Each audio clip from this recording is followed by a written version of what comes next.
Join me as I dive into the challenge of figuring out if Gen X was really raised to be fine instead of truly happy.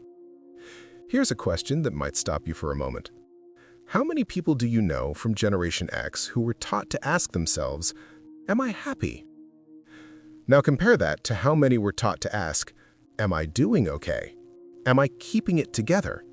Am I functioning?" Generation X grew up during a time when success was visible, measurable, and external. Grades, behavior, independence, toughness. Happiness, on the other hand, was vague, private, and often treated as optional. Many Gen Xers were raised to believe that if you looked fine on the outside, you probably were fine. But what if that belief shaped an entire generation to prioritize appearing stable over actually feeling fulfilled? For Gen X, childhood wasn't framed around emotional exploration. It was framed around responsibility, endurance, and adaptation. We were praised for coping, not for feeling.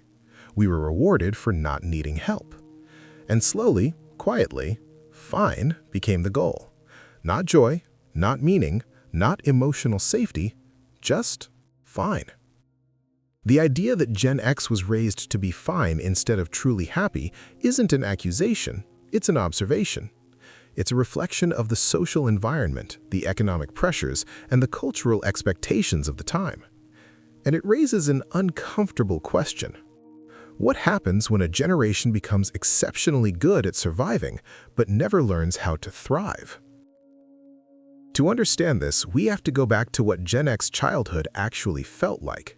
Not the nostalgic highlight reel, but the emotional atmosphere.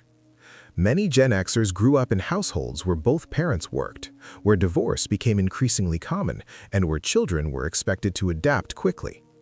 Independence wasn't a milestone, it was a requirement. Being self-sufficient wasn't encouraged, it was assumed. There was a strong emphasis on external success. Do well in school, stay out of trouble, don't make life harder for your parents. Don't complain, don't fall apart. Emotions that interfered with productivity or stability were often minimized.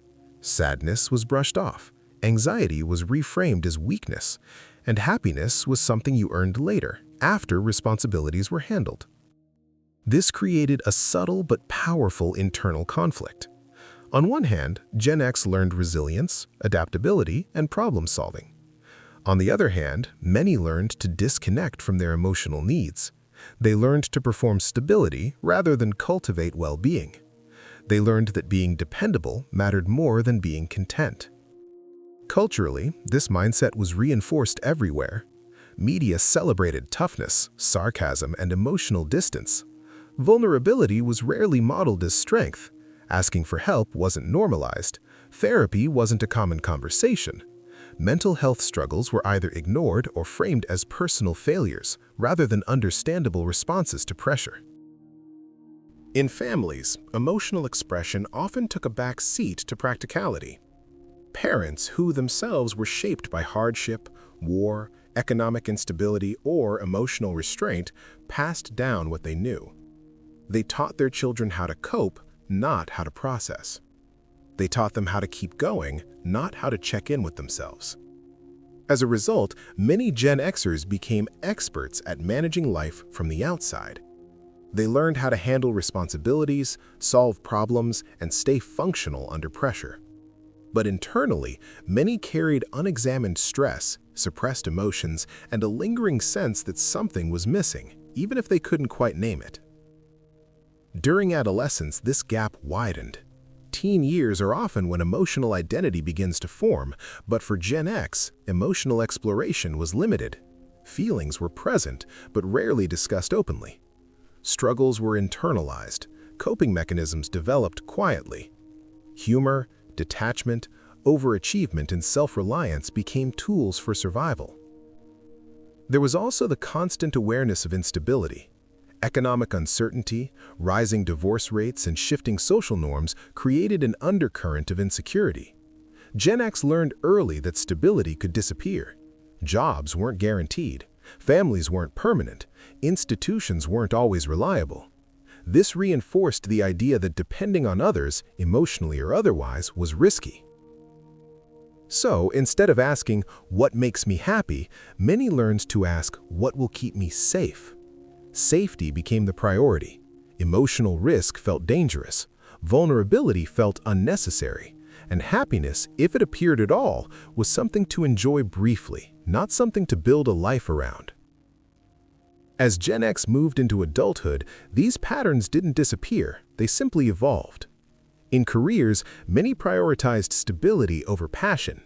They chose reliable paths, even if those paths felt emotionally empty. Work became another place to perform competence rather than seek fulfillment. Burnout was common, but rarely acknowledged. In relationships, emotional restraint often showed up as practicality. Love was expressed through actions rather than words. Commitment mattered more than emotional intimacy. Many Gen Xers cared deeply, but struggled to articulate their needs or ask for support. They were dependable partners, friends, and parents, but often neglected themselves. And then came midlife. For many, this is where the tension between being fine and being happy becomes impossible to ignore. On paper, things might look successful, careers established, families built, responsibilities managed. But internally, questions start to surface. Is this all there is? Why do I feel disconnected? Why am I exhausted even when everything seems okay? This moment is often the emotional climax for Gen X. It's the realization that functioning isn't the same as flourishing, that resilience without self-awareness can become self-neglect, that a life built entirely around coping can quietly drain joy from everyday experience. Many Gen Xers describe this phase as confusing. They don't feel broken, but they don't feel fulfilled either. They feel stuck between gratitude and emptiness, between knowing they've done well and sensing that something essential has been missing all along. What makes this especially difficult is that Gen X was never taught how to navigate this emotional terrain. There was no roadmap for redefining happiness later in life, no language for unpacking long-term emotional suppression. Many are learning these skills for the first time in their 40s and 50s. This is where mental health conversations become crucial, not as a critique of Gen X, but as an invitation to understand it. The rise in anxiety, depression, and burnout among Gen X isn't a coincidence. It's the delayed cost of a lifetime spent prioritizing appearance over alignment, endurance over emotional truth. Recognizing this doesn't mean rejecting resilience. It means expanding it. True resilience includes the ability to rest, to reflect, to ask for help, and to pursue joy without guilt. It includes acknowledging pain without minimizing it. It includes redefining success not just as stability, but as well-being. Generation X doesn't need to abandon what made it strong. It needs to integrate it with emotional awareness. The same independence that allowed Gen X to survive can now be used to intentionally build happiness. The same self-reliance can support self-discovery instead of self-suppression. Understanding this generational challenge matters, not just for Gen X, but for the generations that follow. It shapes parenting styles, workplace cultures, and societal definitions of success. It challenges the idea that being fine is enough. As we begin to talk openly about this, something shifts. The quiet ache becomes visible, the unspoken struggles gain language, and the possibility emerges that happiness doesn't have to be postponed indefinitely, that it's not a reward for endurance, but a skill that can be learned even later in life. In the next part, we'll go deeper into how Gen X is beginning to redefine happiness, how these patterns show up in mental health, and what it looks like when a generation that mastered survival starts learning how to truly live. As Generation X moves deeper into midlife, something interesting begins to happen. The survival skills that once felt empowering start to feel heavy. The habits that once kept life manageable begin to limit emotional growth. Many Gen Xers reach a point where they realize they are incredibly capable, dependable, and resilient, but also quietly exhausted. This exhaustion isn't always physical, it's emotional. It comes from decades of carrying responsibility without regularly checking in with how that responsibility feels. It comes from being the generation that learned to hold everything together without ever being taught how to put things down.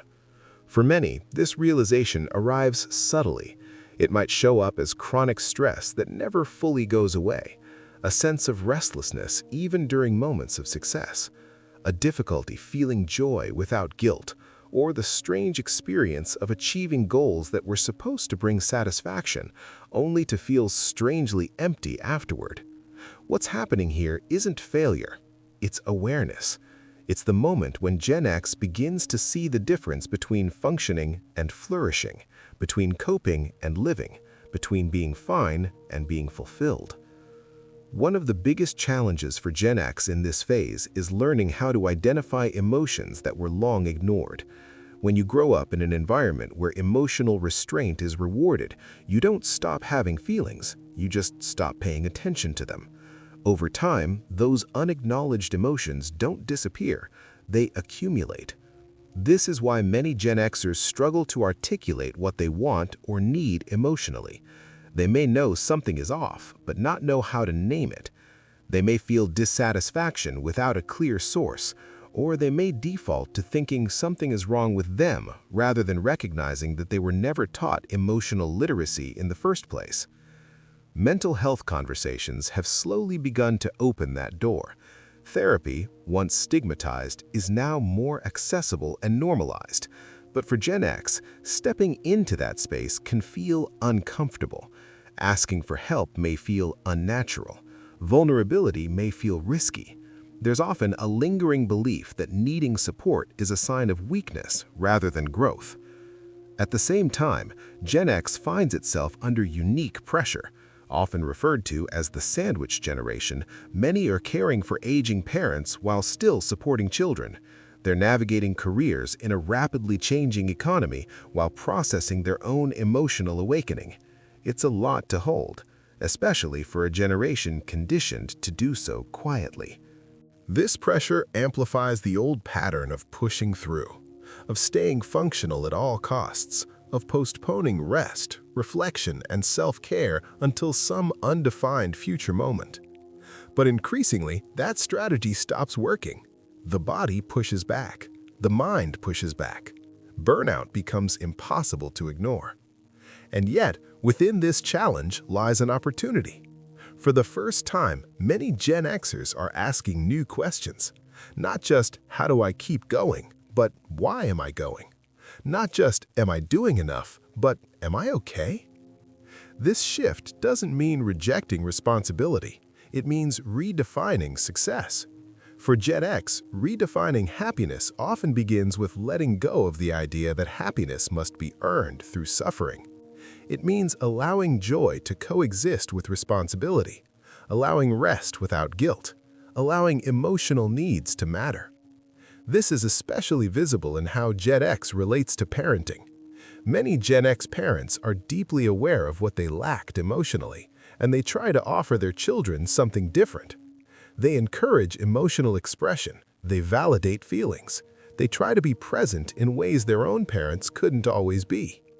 But this effort often comes with anxiety, the fear of repeating old patterns, the fear of neglect, the fear of doing damage unintentionally.